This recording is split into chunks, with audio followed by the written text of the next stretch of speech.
And here goes Ben all off the back of the scrum, running through everybody. Rugby!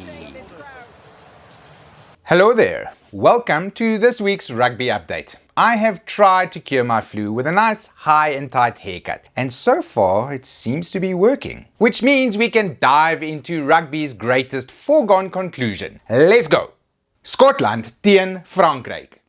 The first game of the weekend kicked off at Murrayfield. Upbeat Scotland were hosting France, but not the France you know. This was more like France on a gap year. And I totally understand. I would have been devastated if I had been building up to a home World Cup for 6 years, assembled an incredible team and strung together some great results, only to lose in the quarters. The French look tired and they are lacking their usual devastating power and their supreme kicking accuracy. Things are not as fluid as usual and the scoring has dried up. Le Bleu are looking a little blue.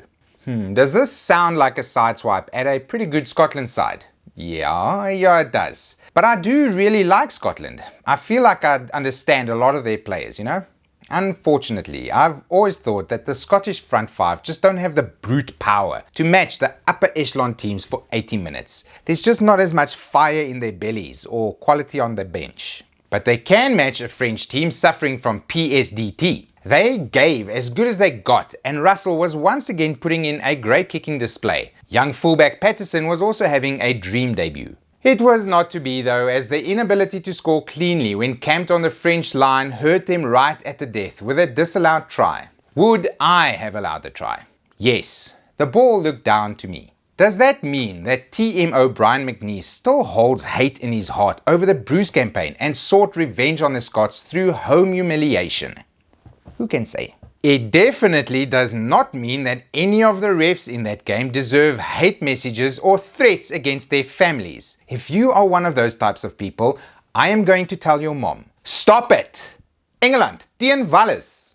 Twickenham! England hosting Wales, a fixture with plenty of history and emotion behind it. The 2024 version of this fixture saw two teams still deep in their rebuilding phase, with England just a little bit ahead. Recent England hire Felix Jones is still trying to bed in a new defensive system, and it shows. England have given up a lot of points early in games and have gone into both their half times behind. Luckily their pack is pretty good, and with their good kicking game they have fought back to win both times. It is worth mentioning that the new defensive system has clicked a few times, and when it did, I thought I was watching a team in green and gold, impregnable and able to push you back from their line with like attacking defense.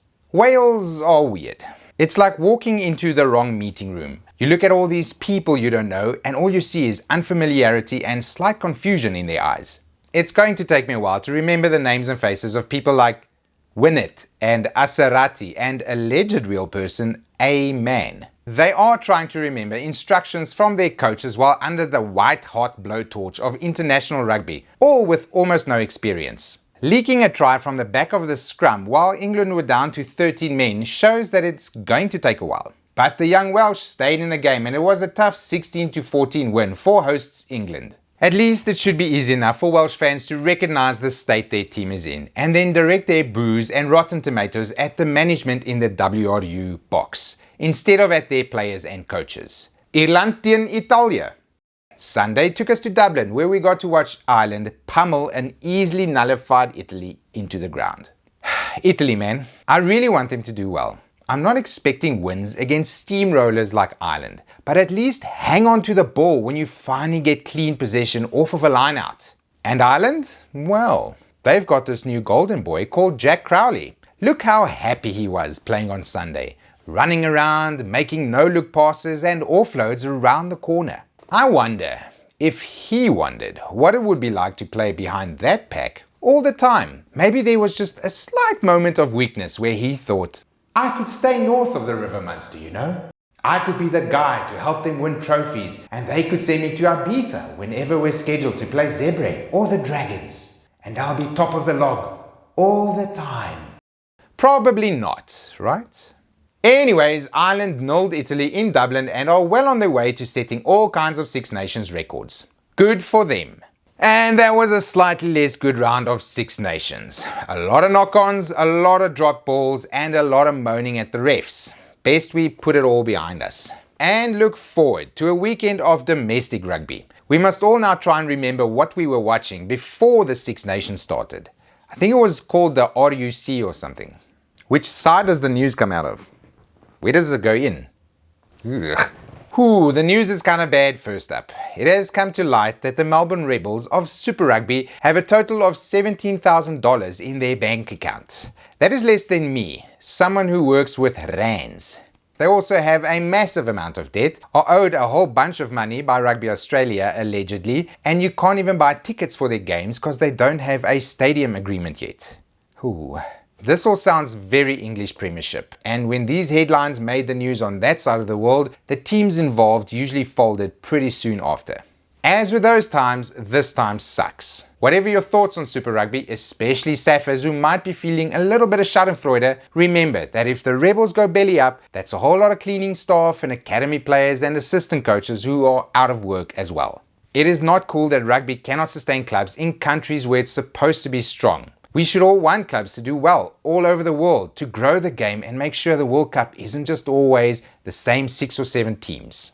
Desperately looking for good news, not finding it. It's all Benetton signing Liner and Rohan Janse van Rensburg somehow signing for the Eagles and for Bordeaux, and the Sharks thinking that spending millions of rands on Andre Esterhuizen is the thing that will fix them. I don't think it will. What might help is if this video got like 1 billion views and I got so much money I could save SA Rugby. So share it all around, and I will see you all next week after the Lions have finally beaten the Bulls at Ellis Park. I hope. Bye!